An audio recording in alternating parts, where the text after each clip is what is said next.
Olá, meu nome é Pablo Vilaço, sou crítico de cinema, diretor do portal Cinema em Cena, mas esse não é um vídeo sobre cinema.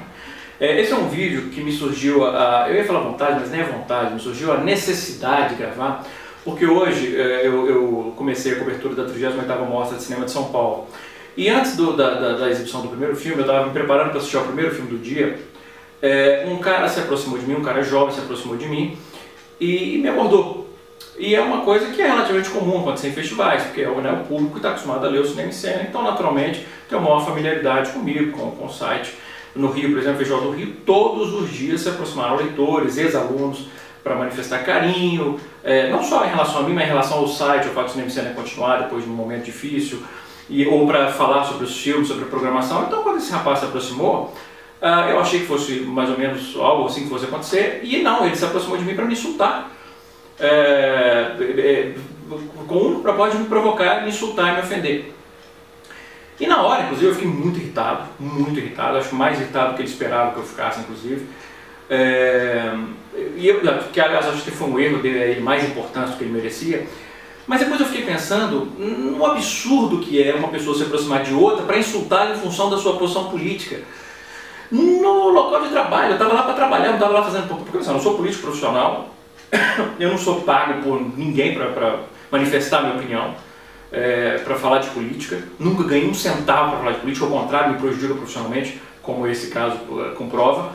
Eu estava ali a trabalho, quer dizer, não tinha realmente nada a ver com o contexto, com política, não era um comício, não era uma manifestação, não era nada, e ele se aproximou de mim para me insultar, porque ele acha que aparentemente a minha posição política ideológica é incorreta. O fato de eu ser pró-Dilma é uma coisa que ele acha absurda, tão absurda que ele achou por bem chegar e me insultar.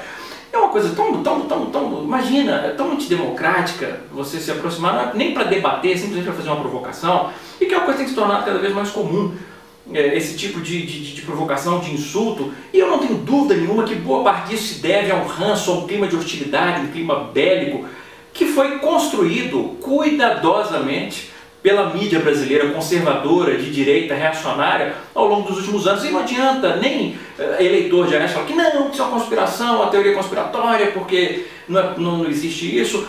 Isso é facilmente observável. Vá a um site como, por exemplo, o Manchetômetro, manchetômetro.com.br, que analisa de uma maneira científica as abordagens que são dadas nos jornais Estadão, Folha de São Paulo, Veja, Jornal Nacional, ao PT e a Dilma, e ao PSDB, ao Aécio. E vocês vão ver uma discrepância brutal, não só no número de notícias positivas e negativas, mas no tratamento que essas notícias recebem.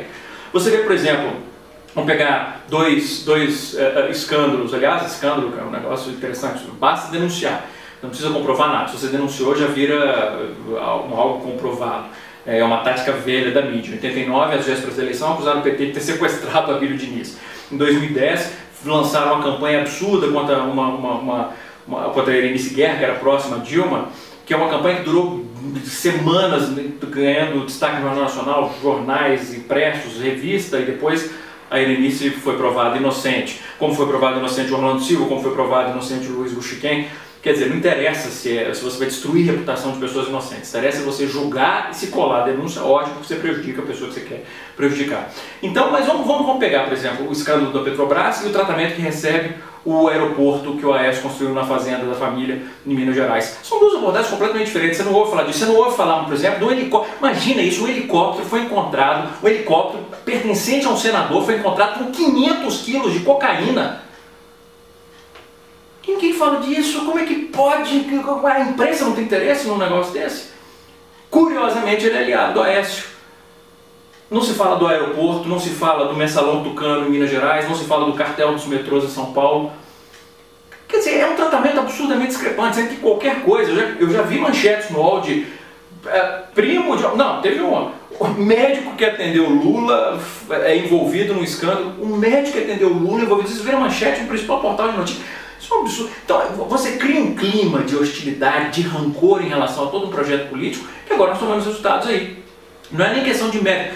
Meu Deus, é questão de debate, é você debater, você poder debater. Por exemplo, esse mesmo leitor vai chegar e falar: porra, bicho, você vai votar na Dilma, cara?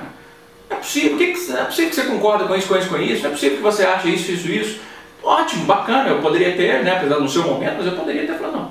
Desculpa, mas a sua visão está errada, pode disso, o seu candidato, o projeto da Dilma, mas não tem condição de você debater, porque a partir do momento que o cara chega, me insulta e se afasta, ele só queria ali manifestar o fato de que ele acha que eu sou uma criatura reprovável, como os caras colocam na internet, vá para Cuba, vá para o inferno, morra, ou o que aconteceu outro dia, o que eu fiquei sabendo, 3 caras estavam subindo no avião com o adesivo da Dilma no peito, e tinha uns caras no aeroporto, na recepção, e falaram assim, tomara que esse avião caia, que esse cara viu com 200 pessoas, tem 3 petistas ali dentro. Não tem debate que seja possível com isso. Né? E o meu processo decisório de apoiar uma candidatura, ele não é um processo em vão. Né? Essas acusações, não, porque você é militante pago, como a Aécio fez levianamente, ele que adora usar esse termo levianamente, é um dos candidatos mais levianos da história da política brasileira, não, porque tem os blogueiros que são pagos para falar mal de mim. Eu nunca recebi um centavo para falar de política, de quem quer que seja. Ao contrário, a política me prejudica profissionalmente, como a gente pode ver por causa desse leitor que depois falou, era seu fã e agora você virou um babaca, um escroto, não sei o quê. Quer dizer, me prejudica profissionalmente. A minha adesão é uma adesão que vem da minha vivência. Talvez as pessoas que estão vendo esse vídeo, que são mais jovens, abaixo de 25 anos, não se lembrem disso, mas eu me lembro muito bem de um país governado pelo Fernando Henrique, em que a gente tinha uma inflação descontrolada, embora hoje em dia eles queiram vender que a inflação estava sob controle, não estava. Se vocês forem ver os índices, vocês vão ver que a inflação estava muito fora de controle, está completamente fora de controle. Aliás, o Arminio Fraga, quando se tornou presidente do Banco Central, no governo Fernando Henrique, Arminio Fraga vai ser o ministro da Fazenda do Aécio, quando ele assumiu, a inflação estava em 6,5% em 2000, em 2002 ele já tinha levado a inflação para 12,5%, quer dizer, ele duplicou a inflação em 2 anos, 3 anos.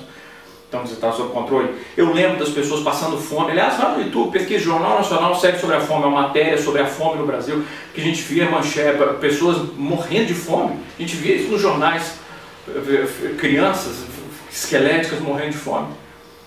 Pessoas miseráveis que não tinham que comer. Eu me lembro de ter uma fila com milhares de candidatos a uma vaga de gari. E aí quando você via, não é porque gari é uma profissão suja ou indigna, não. É porque você via pessoas com curso superior sendo obrigadas a fazer prova para fazer um concurso para uma profissão que realmente eles eram muito mais preparados do que aquilo, porque não tinha emprego.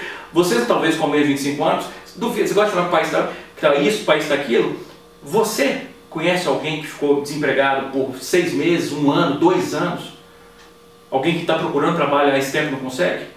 Na época do Fernando Henrique, a gente tinha um desemprego na faixa dos 2 dígitos. Hoje o desemprego no Brasil, ele é o menor da história. A gente falando de fome, que a gente via essas crianças passando fome, morrendo de fome. Eu cresci numa realidade em que o Brasil era um país que ele era conhecido pela fome. Esse ano a ONU, pela primeira vez na nossa história, tirou o Brasil do mapa da fome. Deu um prêmio para o governo Dilma, que 75% das pessoas que estavam na linha de pobreza extrema deixaram essa linha de pobreza. 75%!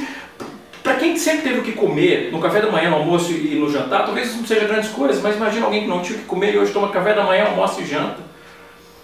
75% da pobreza extrema foram reduzidos em 10 anos. 42 milhões de pessoas entraram na classe média, subiram de classe econômica em 10 anos.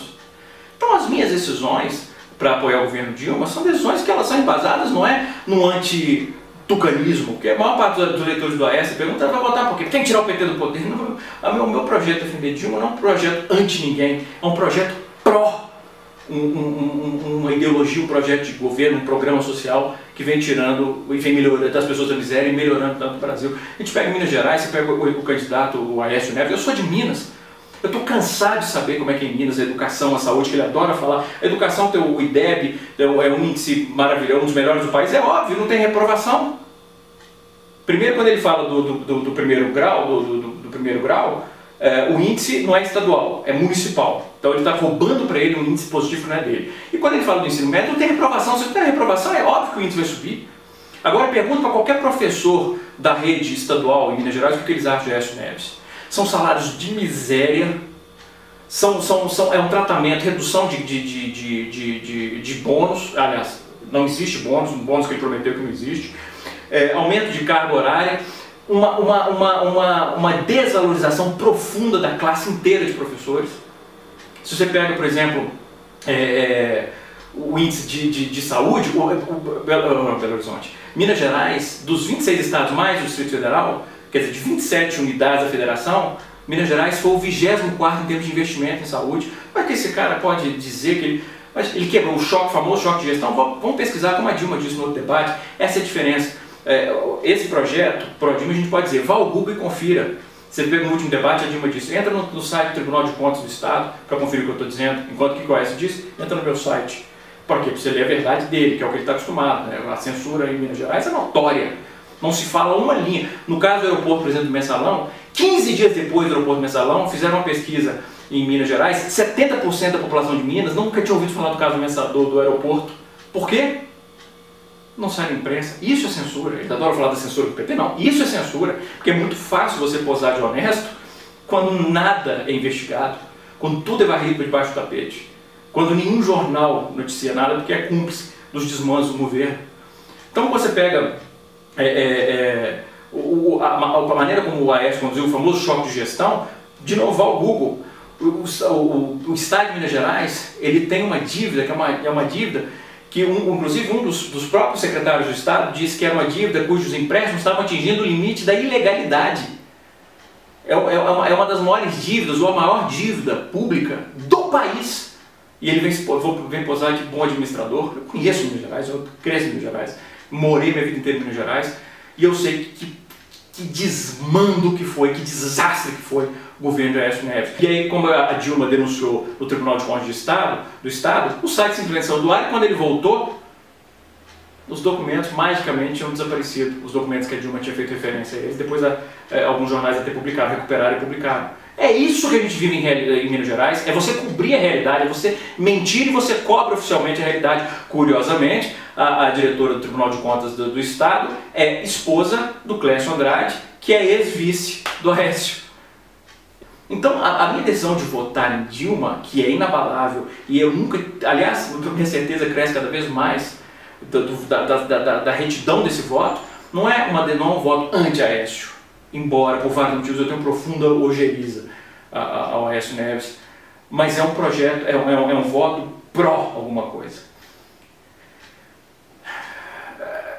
Mas eu vejo muitas pessoas que votam em Dilma hoje com medo de falar, porque se falam, acontece isso. As pessoas agridem, gritam, tentam ganhar no grito, no volume de voz. Não se faz política assim. Eu vi algumas pessoas, por exemplo, dizer, vamos sair no dia da eleição, quem não vota em Dilma, essa vaca, Mas olha os termos. Vamos sair de verde e amarelo, o que é um negócio perigosíssimo, porque isso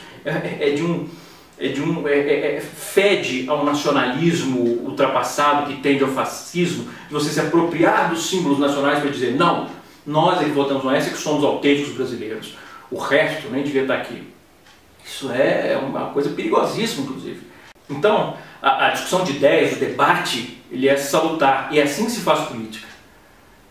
Mas a mídia do Brasil, e essa campanha monstruosa que o Aécio veio fazendo, inclusive, quando a Dilma acusou de nepotismo, de ter 9 parentes do Aécio no governo, o que ele fez nesse último debate? Falou que tinha um irmão da Dilma também, porque ele sabe que nepotismo é uma coisa imperdoável, então ele quis julgar que é seu irmão também.